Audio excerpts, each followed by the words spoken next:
কাঁচা দেখুন, কাঁচা হলুদ বাটা, পেঁয়াজ, আদা, রসুন, গরম মশলা, ধনে, জিরে সব একসঙ্গে মিশিয়ে কষিয়ে নিয়েছি, ভালো করে কষানো হয়ে গেছে। এবার এঁচোড়টাকে হালকা ভেজে নিয়েছি, এই এঁচোড়টা দিয়ে দিচ্ছি।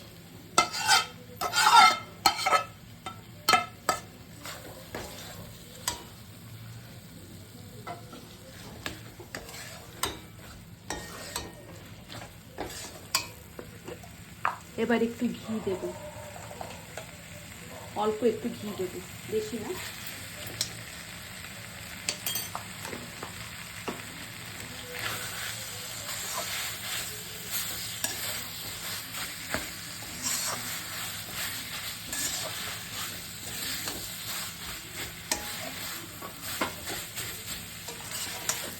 এই গরম জল দিচ্ছি এবার।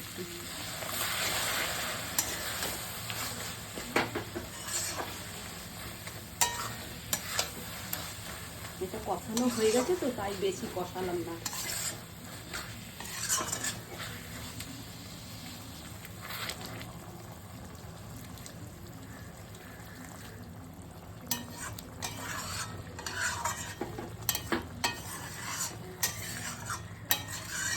কষাতে কষাতে সেদ্ধটা, বেশিরভাগ সেদ্ধটা হয়ে গেছে।